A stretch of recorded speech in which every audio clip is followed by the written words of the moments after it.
Recording.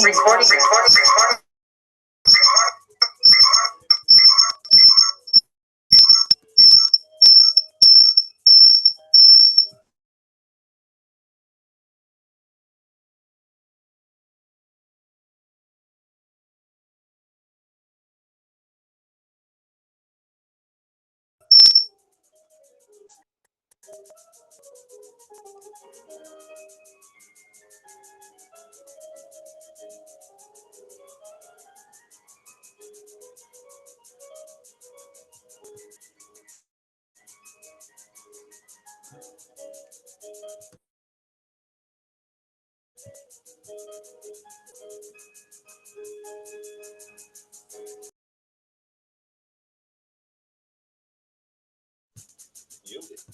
Playlist. Paganini Etude number 3. La Campanella da Bell. Bringing a classical new.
Good morning, everybody.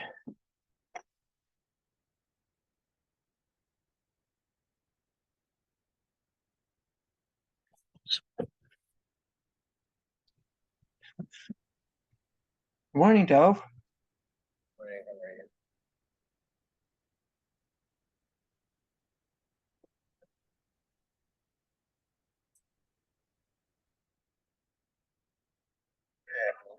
Are at the bottom of 59B.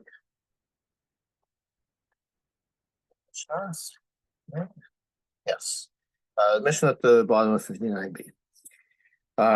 So we are talking the second mission at the bottom. So like 7 lines up. We're continuing to talk about fire. So you light a fire and you give it to Biad Chereshot V'Katan, someone who is incompetent in these usual ways, so not responsible for their actions. And then that person takes the torch that you gave him and lights fire and causes damage. So patur b'dinei adam, v'chayav b'dinei shamayim. You're not liable legally, but morally you are responsible. God will exact punishment from you. So because you didn't directly cause this fire, you gave it to somebody else. If somebody else is exempt, that person caused the fire. Shalach bi'at pikech, but if you give it to a normal person, competent person, then you're not responsible for that either, because you gave the torch to somebody else. That somebody else went and lit the fire or spread the fire. That person is responsible. Whether you are the person who who lit the fire, or you brought the fire, the flame, and another person brought the wood, the fuel for the fire. The uh, then the one who brought the fuel is responsible, because if I just brought a matchstick, right, and I lit a fire and there's nothing else there to burn, nothing's going to happen. But if you loaded it up with kindling, then you are the one that is responsible for damage.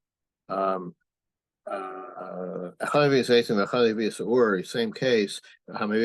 Oh, just said that. Yeah, so we're extending the case. So one person brought the match for the flame, one person brought the fuel, or chayav, then the one who brought the no, so I'm sorry. So the mission is, it depends on the order what happens. So if I first brought the flame, it would have burned out by itself, and you brought the fuel, you're responsible. If I first brought the fuel, right, I built a bonfire structure of wood, but nobody lit the fire, and then you come along and light the fire, then the second person is responsible, the one who lit the fire. So it's the last person to leave their fingerprints on this case. Now, what happens if you have somebody lit a fire, somebody provided the fuel, and then someone came and fanned it? Okay, so in other words, the fire would have gone out by itself, right? But you fanned the flames, and that caused it to spread. The person who fanned it. But if and now it's the Gemara we'll discuss, I think, but it seems to mean that if all three people were present, the one who brought the flame, the fuel, and somebody else fanned it, but then really the wind came and whipped it up. That's really what caused it to spread. Then everybody is off the hook. The Gemara will discuss if we're really talking about the person who fanned it. So when it's damaged anyway, is that person really off the hook? Rish Lakish, Shmei de Chizkiah. Rish Lakish says in the name of Chizkiah, Mishnah is talking about where, what did you give the incompetent person? You gave him a glowing coal, but no flames, right? And that person, developed the flame, fanned it into a flame. That's when you are off the hook. Of almost harlosh. But if I give the incompetent person a flame, something that's actually, there's flames coming out of it, a lit torch, chayav, then I'm responsible. My tama, why? Masav kogarmulo, because your actions cause the damage, right? So there's a distinction made here between the coal, which has the potential for fire, and it's conceivable that the incompetent person takes the coal and wanders around with it, but nothing ever happens, right? But if I give you a lit torch, right, then I'm responsible, because the fire is already there.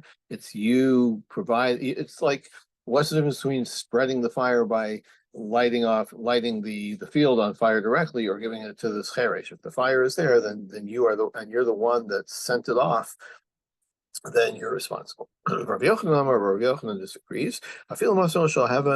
Now, even if you give over a flaming torch, you are exempt. My tama, why? It's not like it's still potential when when the fire is confined to the torch. It's still potential, right? Maybe nothing will happen, right? It's the cheresh, the incompetent person, or the cheresh who takes that flame and applies it to something that is then subsequently damaged. So it's still the cheresh is responsible, which means no one is responsible.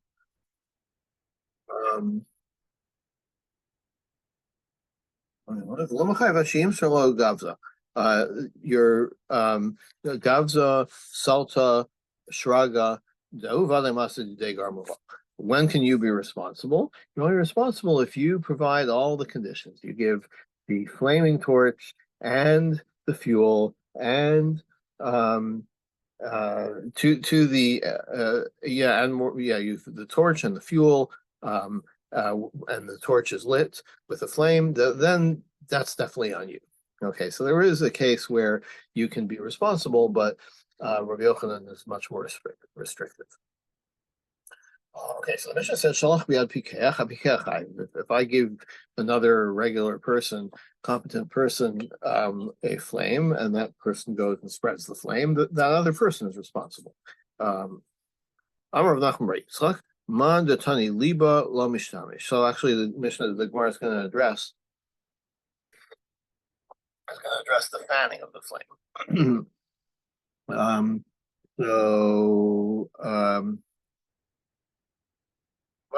Liba lo mishtavesh.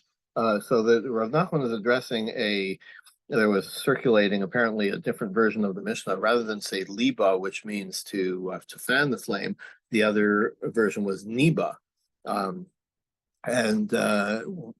which we're taking it to mean more or less the same thing, and we'll analyze why or what the source of this word is in a minute. But Rav Nachman is commenting that liba with the lamed is the correct version. Mantani niba lo mishtavish. But niba is also not mistaken. Either version could be correct. Mantani liba lo mishtavish tichsiv b'labasesh. What's the source for that? Liba means to fan the flame because the Torah talks about a flame of fire, labasesh. So we can extend that word to understand it as meaning to, increase the fire, to fan the fire. Mantani niba lo mishtavish, but niba could also be correct. Tichsiv bari nivs fasayim. I, God, create the expression of the lips. So the expression is a way for something to be promulgated beyond itself. So that could also be interpreted as fanning the fire. So either one could be. It means the same thing basically, and either version could be correct. Now we said that if the wind fanned the flames, then they're all off the hook. Tanarabanan, the rabbis taught, liba believes this same case as our Mishnah. So a person fanned the flame, and also it was windy. So let's say there was no wind, and your efforts in fanning it were sufficient to spread the fire. Then the fanning person is responsible. But if you're making a half-hearted effort, or your efforts are not sufficient to spread the fire, and the wind comes along, and together your efforts are with the wind spread the fire, then you're not responsible. We pin that on the wind. Why is that? Let's compare this to Shabbos, right? On Shabbos, if you're winnowing and so what do you do when you winnow? You throw the wheat up in the air, and you're trying to separate the wheat from the chaff, and the wind blows away the chaff, and you end up with the wheat. So if the wind is assisting your actions on Shabbos, then you're responsible. So why don't we apply the same idea here, the same principle, right? Like it could be you and the wind, but you're still responsible for your part of the effort. I'm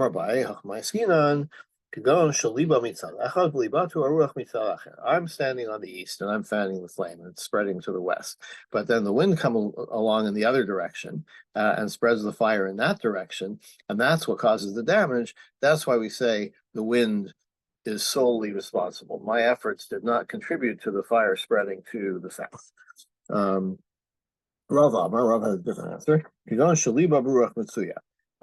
If you're fanning, it's like a normal day with a bit of a breeze, a normal wind. Suddenly, the wind picks up. It becomes a very windy day, a very unusually windy day, and that's what causes and then the fire spreads. So you could say, look, my efforts together with a normal wind wouldn't have caused any damage, but this crazy wind came up. It was suddenly, a tornado.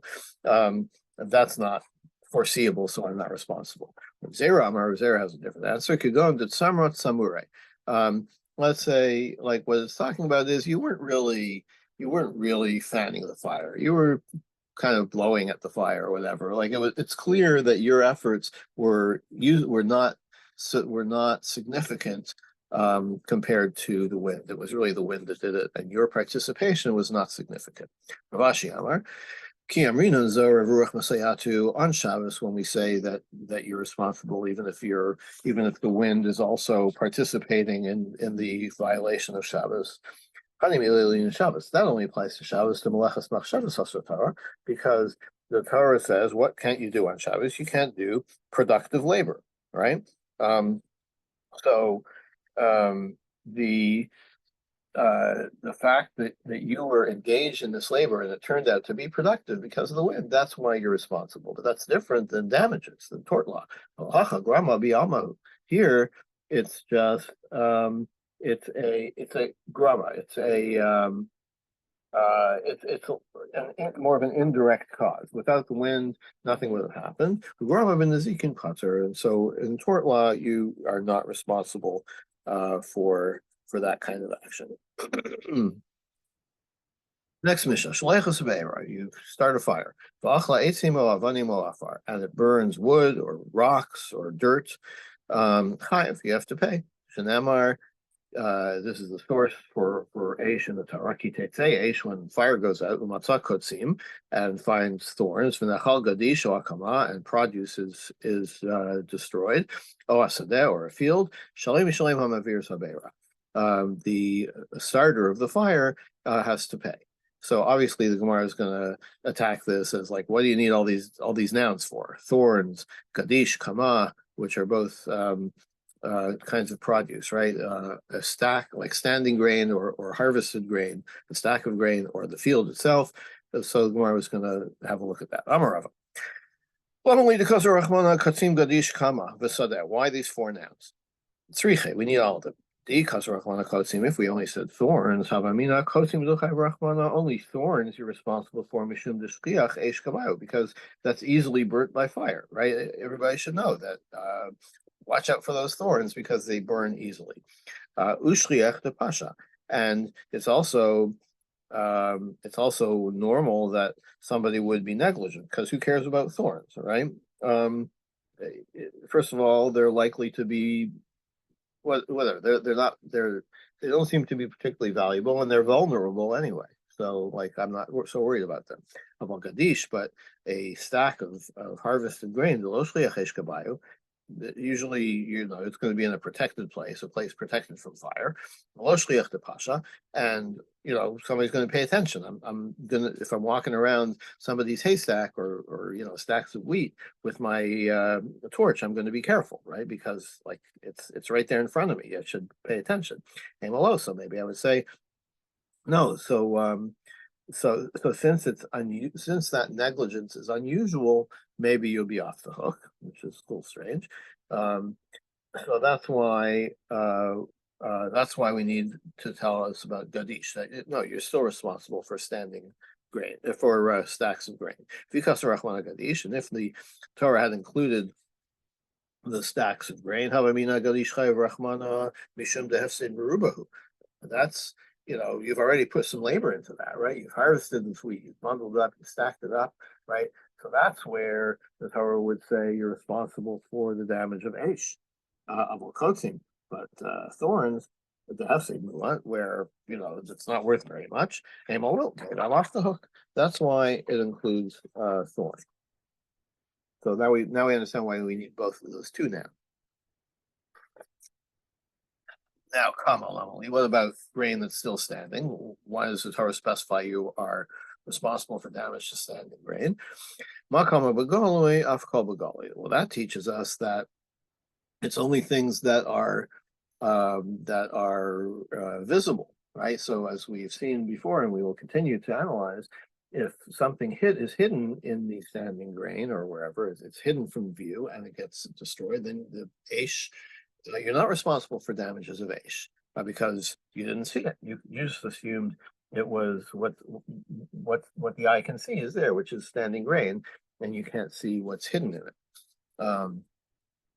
Or Rabbi Yehuda. So according to Rabbi Yehuda, the Chayav Aniske Tomun Be'esh, or Rabbi Yehuda, who says that you are responsible for things that are hidden, that are damaged by fire. Kamma Lamali. So then, what's your explanation for why the Torah has to specify standing grain as a subject to damages? Ramos Kobali Kamma. It means anything that has Bale Koma, something that stands. So that includes trees, animals, whatever, not I don't know, flat objects. Rabbanan. So how do the rabbis know that? L'Rabbos Kabali Koma Medalu. How do they know that? Nafkalahu me Oha Kama. It says or grain or standing grain, right? The word or is inclusive of something else. Rabbi Yehuda. So what do you need the word or? Oh, mi chalik. He says you need or because otherwise you would think you're only responsible if you've damaged A and B. And the Torah has to tell you A or B. You're responsible for either of these things. Rabbanon. So how do the rabbis know that? L'chalik minalhu. How do they know that it means or, not and? Nafkalahu me o hasadeh. There is another or word at the end of the sentence, right? Or the field. So you could apply that or to the whole sentence. So it's either any of these things you're responsible for. Rabbi Yehuda. So why doesn't that work for Rabbi Yehuda? Since you're already using or, it's a better sentence construction, if you will, to say A or B or C, not A, B, or C, which would be more ambiguous according to Rabbi Yehuda. And so now we're going to allow the rabbis and Rabbi Yehuda to differ on that grammatical point. Now, Sada Lamali. So fine. Now I've explained to everyone's satisfaction why you have to say why the Torah has to include standing grain, either to exclude hidden things or to include other things that have stature. Sada Lamali. But now I haven't explained the fourth noun. Why does the Torah have to specify or the field? That makes you responsible if the fire like scorched the field or the stones. So the field is not destroyed, right? The earth is still there, the stones are still there, but they are diminished in their value somehow by having been burned. Okay, so that's why the Torah says, "Oh, so that to include that kind of damage." So now the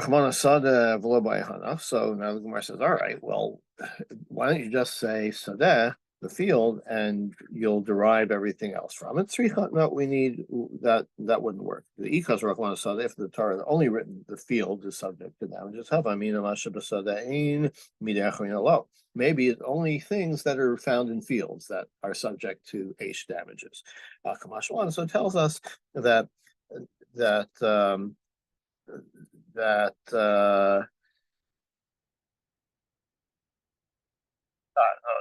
what's in the field, in other words, I might think that it's only things that are growing in the field, right? But not the field itself.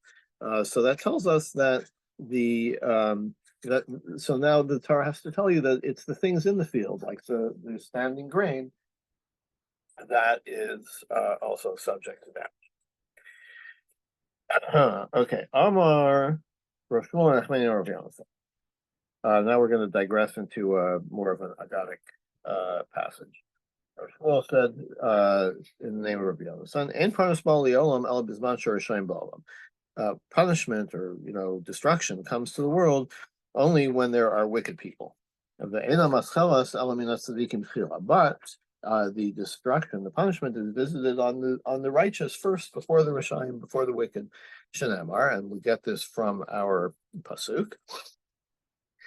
They say when fire goes out and finds thorns. So when does fire go out? When there are thorns. The thorns are the wicked people in this parable. But it starts with the righteous. The grain is consumed, right? It doesn't say the fire eats or consumes the produce. It says Shenachal Gadish, it uses the passive voice. Shenachal Gadish Kvar, that the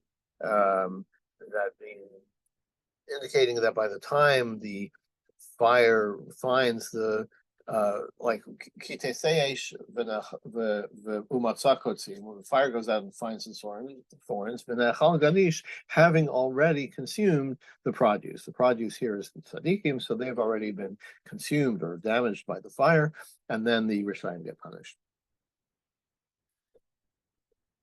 Tiny Rav Yosef. Rav Yosef taught, the first Pesach in Egypt, the people were warned, the Jewish people were warned not to leave the houses. Don't leave your house until morning. Once the destroyer, that is the destructive force, angels, what have you, has been released, then anybody can get damaged. Doesn't matter of your personal status, if you're deserving of punishment or not. If in a destructive time, everyone is in danger. Not only that, not only that, but as we just saw in the previous passage, the righteous are the first ones damaged. I will, this is a pasuk from Yechezkel, I will cut off from you tzaddik and rasha, righteous and wicked. So the righteous are mentioned first. Bachi Rabbi Yosef cried, like, why is it that all these righteous people are they're not considered, they're like nothing, right? That like their good deeds don't stand up for them. Why is that? He cried. I said to him, we're actually doing them a favor. So the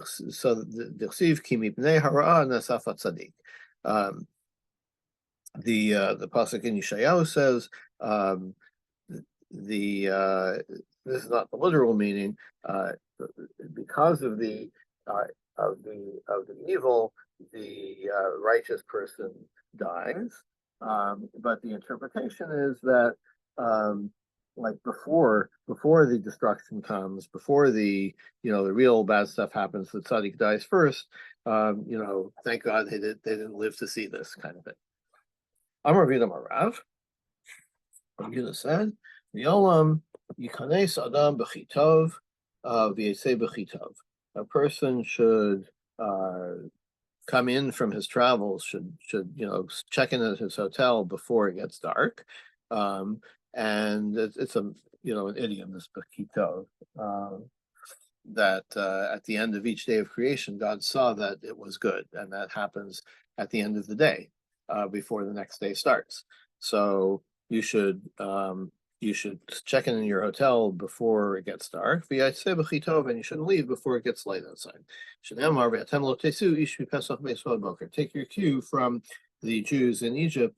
They were told, don't leave your house until morning. So travelers should abide by this as well. Tana Rabbana, rabbis taught, Dever Be'ir, if there's a plague, Kanes Raglacha, then like stay home, right? This is the COVID idea.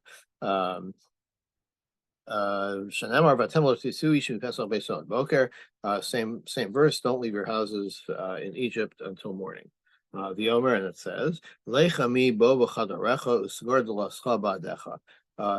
a pasuk from Yeshayahu. The Navi says, go, shut yourselves up in your rooms. And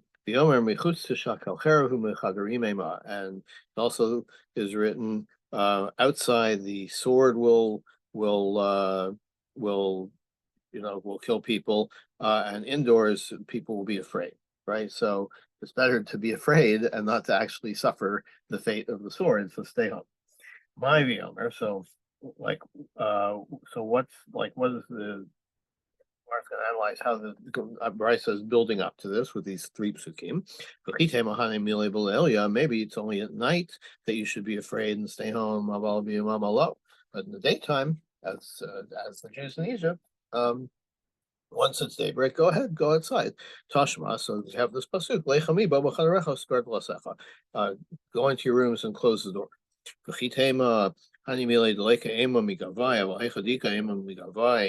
That's only if you have nothing to be afraid of at home. But if you're at home and you're still afraid, maybe it's better to go out and be with people. Like if you're going to be afraid anyway, at least go and have the comfort of having other people around.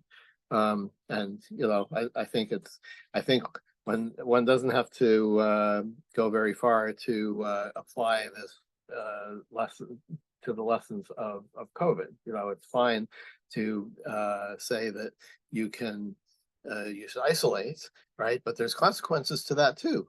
In this case, the Gemara describes it as fear, but there's benefits to being out there with other people as well. Not passing any judgment on what the policy actually was or should be, but these are all considerations. So that's why the Brisa brings the last pasuk. Outside there's danger, inside there's fear. Okay, so you're afraid inside, right? You have consequences of staying home, but it's still better than being destroyed by the sword that's outside. During a difficult time, presumably there was plague, Rava would seal his windows. He put in you might say a modern equivalent is put in a HEPA ventilation system. It's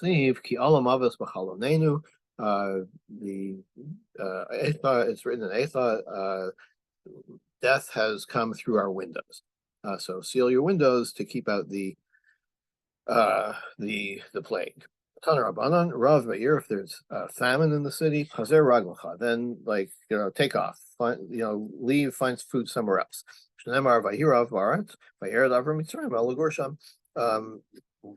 Take your cue from Abraham Avinu. When there was a famine in Canaan, he went to Egypt. And we also have the passage of the four Mitzoraim who were in the time of the siege of Nebuchadnezzar, I think. They had a dilemma. They're like, we can't go into the city because we're Mitzoraim, and we can't stay here because we'll starve. Let's go to the camp of the Babylonians and see. If we go to the city, then we'll die there from starvation. So let's go at least to the camp of Aram, there at least we have a chance. They may kill us, but maybe we have a chance of surviving. My v'omer. So what do we need? The second verse for the second example. Okay, Abraham went from Canaan to Mitzrayim. He wasn't going into an enemy camp, right? He had a pretty good chance that he was going to survive that trip. But maybe the Mitzarim, maybe they made the wrong choice. So the Gemara says, brings that case also. Even though there was danger involved in going to the enemy camp, they still had a better chance of surviving than hanging around in the famine. Rabbis taught. Dever Boyer, if there's a plague in the city, don't walk in the middle of the road. Now it's unclear if this is metaphorical. We'll see that the Gemara understands that the where is the danger greater, the middle of the road or the side of the road? It seems to me it's metaphorical, but I invite you to figure out how it might be literal. So don't walk in the middle of the road. Because it's in the time of a plague, the angel of death is walking in the middle of the road, right? It's like wherever you go, when there's a plague, you're in danger. So once, as we saw before, once he's got permission, as it were, to kill through the plague, so the infection takes place in broad daylight, as it were, in the middle of the street. Shalom be'ir, but if it's not a difficult time, then walk in the middle of the road, not on the side of the road. Since the angel of death does not have this license to sow death and destruction, he's kind of hiding on the sides, right? So the danger is not in broad daylight, as it were, in the middle of the road, but in the margins. Never be here. If there's a plague in the city, don't go alone to shul. Because the shul is where the angel of death hides his tools. The scythe is in the closet. That's only an empty shul where there's no Talmud Torah there. There's no children studying there, or it's not minyan time, right? Then it's safe to go to shul. But to go by yourself, and this is kind of strange, right? I don't But again, this only applies to when when it's in a time of danger. Um, you shouldn't go to a shul by yourself. Um, Rabbanim, klavim bochim. If their dogs are crying or howling, malachim avas balihir. That's a sign that danger is afoot. Klavim masachim. But if they're laughing and they're playing, Eliyahu Navi balihir. That's a sign that Eliyahu Navi or some good force is coming to the city. That's only if there's no female dogs among the male dogs. If there's a female dog there and um, they are making a commotion, it's probably because they're mating and there's no metaphysical significance. Also, Rav Ami and Rav Asi come into Rav Yitzchak Nafar. Rav Ami and Rav Asi were sitting before Rav Yitzchak. Mar Amar Le once asked him, Lema Mar Shmatza, teach us something. Mar Amar Le, the other one said, Lema Mar Agada, one said, teach us some halach, and the other said, teach us some Agada. Pasach Lamema Agada Tov Lo Shavik Mar. So he started with Agada, with some more Agadic stuff, but the other one wouldn't allow him to continue. So he switched to halacha. The other one wouldn't. They were very insistent on what they wanted to hear from him. Amar Lami said, "Em sholachem mashal. What am I going to do? Let me give you a parable. What's this like? Adam sheishol shtei nashim. Person has two wives. Yalda v'achas ukena. One is old and one is young. Yalda malakehes olabanos. The young one, she plucks out his gray hairs, right, so that he'll look younger. Zukena malakehes l'shvaros. And the older one picks out his black hair, so he'll look older, right? So she'll look like each one wants to be more similar to the husband. In the end, he's got no hair left at all. This one takes up the black hair. This one takes up the white hair. Like if you're going to insist on only hearing one kind of thing and stopping me from saying anything else, then in the end I'm not going to have anything at all to say. So he said to them, but I'll tell you something that's both halacha and agada. Our pasuk, right? When fire goes out and destroys. Like Teitze is in the passive voice, right? The fire goes out. It doesn't say you sent out a fire. The fire goes out. Shalem Shalem Hamaviris Hameir. In the end, it says whoever lit the fire has to pay. It sounds like there's an active party here. So what's going on? Amar Kadosh Baruch Hu, God says, I have to pay for the damage of the fire that I burned. I lit the fire that destroyed the temple. The pasuk in Eicha says he lit a fire in Zion and destroyed its foundations. So I'm going to build it with fire. I will be for the people a wall of fire around them. And I will have glory in their midst. And the kavod referring to the temple.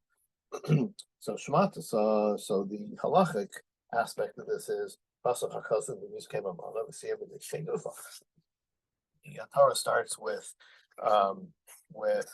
damage inflicted by your property, by the fire, and it ends with talking about things that you actively did. Isha Mishum Chitza. To tell you why are you liable for damage caused by fire? It's like an arrow. You shoot an arrow. You can't say the arrow caused the damage. You shot the arrow. So even though the arrow itself is the thing that caused the damage, it was caused by you. The same applies to fire. So you satisfied that. Hold on one sec.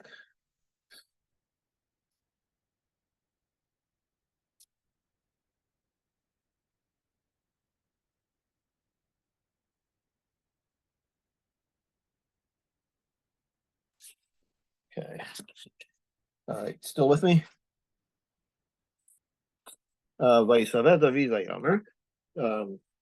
So this refers to David when he was in his rebellious, his when he was fighting his guerrilla wars. He was thirsty. He and his people were thirsty, Mi yashkeni mayim mibor beis lechem asher b'shar. He said, like, if only I could get water from the well in Beis Lechem. Vayivku shloshes hagibarim v'machne plishtim. So three of his soldiers, they broke off, broke into the camp of the Plishtim. Vayishavu mibor beis lechem asher b'shar. They drew water from that well.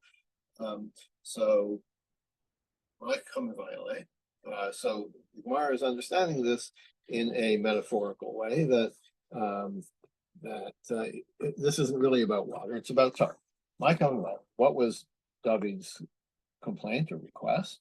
Amar of Nachman. Rabba said the name of Nachman. Tamun be'esh Kamma v'alei. What we're talking about is things that are hidden and damaged by fire. Ikra Yehuda, Ikra Bana.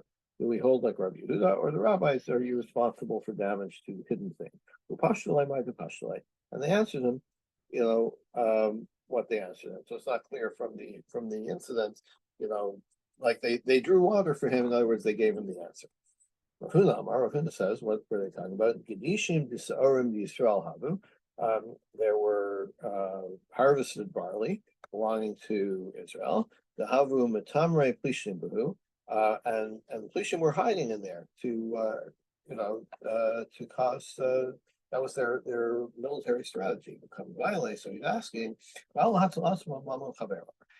I, I'm in danger from the Plishim.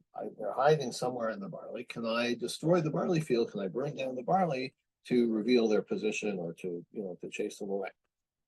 So Shalchalei, they answered him, you can't, you can't save yourself by damaging someone else's property. Aval, but you are a king, you're no ordinary person.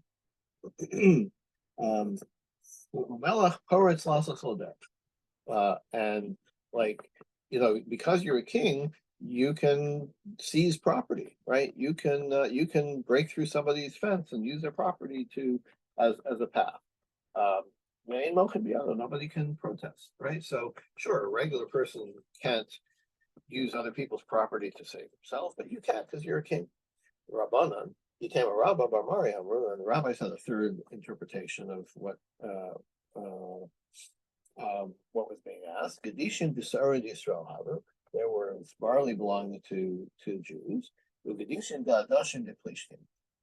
And the Plishtim had fields or stacks of lentils. And he's asking, well, we told Gedishim Shofar and Yisrael, we came with Nebanto. Can I take the Jewish barley? To feed my animals. I'm going to conquer the Plishtim, and I'm going to pay back the people whose barley I confiscated to feed my army animals with lentils. Lentils is less valuable, less desirable than barley. Shalchalei, so they answer them. Haval Yashiv Rasha Gzela Yishalim. A Rasha, a wicked person, can return a pledge, right? Something that was given to him, and repay for his theft. So Afal Pishin Zela Mishalim, even though he's paying with something that's stolen, even though he's repaying for the stolen thing. Russia, he's still called a Russia. But you're a king. You can do this, like you can do what you suggested because you're the king, even though a regular person could not. All right, so according to this last thing that he just wanted to confiscate the barley now and pay it back with lentils. That's why in one place it's written in Shmuel, that's why we're told that there was a part of the field that was all lentils. Another place said it was full of barley. This is the contradiction between Sefer Shmuel and Sefer Divrei Yami. So like now I understand why, like one source is talking about the barley field of the Jews, and the other is talking about the lentil field of the Plishtim. But if it's all about barley, according to the previous version, like I just want to burn down this barley, not pay it back with lentils, but just want to burn down this barley. My Bible honey trade by. Why does like, how do you explain the contradiction between Shmuel, where it says the field was barley, and Divrei Yomim, where it says the field was lentils? Malach. You can answer the Havunami Gedishim Dadashim Yisrael. Sure, there was barley, but there were also lentils, right? The Jews had barley and lentils, and the Plishim only had lentils. And that's where the Plishim were hiding. So both details are correct, and they're not necessarily contradicting. On the Amar Lamikle. So and here's a problem with the last answer. I understand the version that says David wanted to burn the barley down. It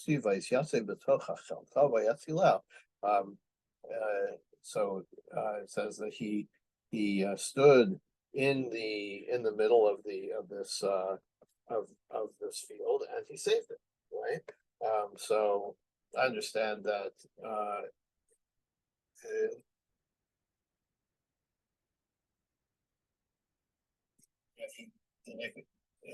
the Sanhedrin told him that our decision is you have to save the barley from being burned. It's not full effect, but if it was only that he wanted to burn the barley and repay it with lentils, my way what does it mean he saved it? He didn't save it, he burned it down. It means he didn't allow them to make that switch. Trey Christ. So that's why there's two. According to both of these, it makes sense that, like, we understand why there was both barley and lentil. Amar, as you know, recorded separately in Shmuel and Divrei Yamim. Amar Tamid Beish Kamma Violate. But if he was in the first version of this, we said he's just asking about what is the rule about things that are hidden, to have to pay for them or not. Like violate price. So who cares if it was barley, lentils, right? The question is not about what kind of produce is going down here, but the question is, this is not related to the type of produce. So it's like, am I responsible for hidden damage or not? You can answer he's asking about both, right? He's asking first of all about Tamun, about the responsibility for hidden things, and he was asking either about destroying the barley or exchanging the barley for lentils. So all right, focusing again on the first answer of Tamun. I understand the last two versions. Lo avo David lishtosa. David didn't want to drink the water, right? So what he did was he offered the water as a libation, right? And he didn't drink it. Amar, so what was he saying?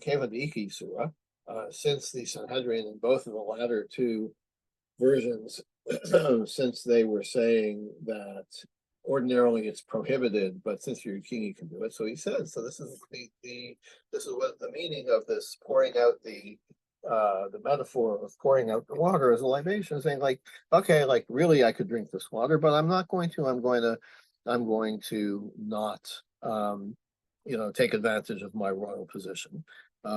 Since it's forbidden, lo nicholi, I don't want to do it. Elo lamando or tomveish come violate. But if, according to the first version of this, that that he was asking about what's the rule about Talmud, about hidden things. They sent him an answer, right? They told him either like the rabbis or or Rabbi Yehuda. There's not a question of they answered this question. So why is he pouring out the water? Why is he Milo Avadavi Lishosam? Why didn't he accept this answer? Because what it's saying is that the idea, the metaphor of him not wanting to drink the water was he never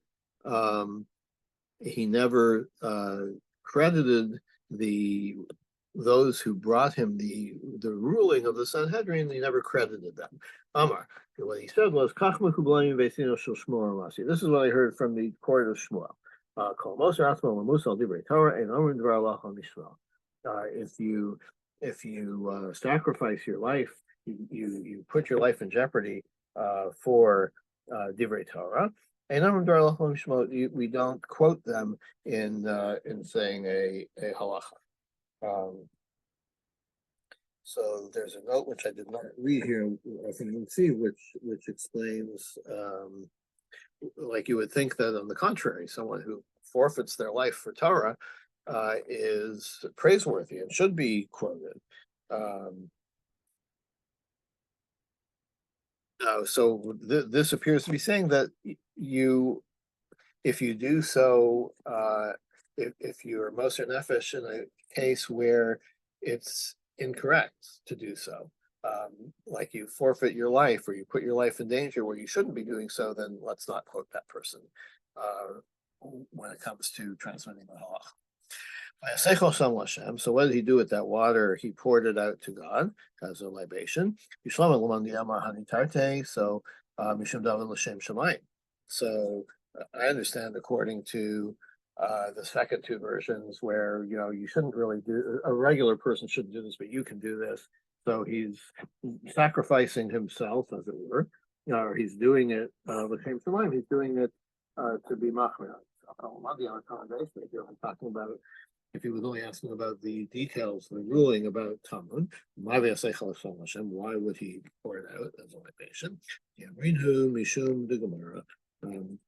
Because this seems to be repeating what we said before. I'm not sure how it's different, but again, he transmitted this without reference to the people who brought him the word. He didn't quote them, but he just attributed it to the Sanhedrin. And we will stop here for today and pick it up tomorrow with the Mishnah. Yasher Koach. Thank you, Dov. Good day, everybody. You too. Happy New Year. Happy New Year. Good day.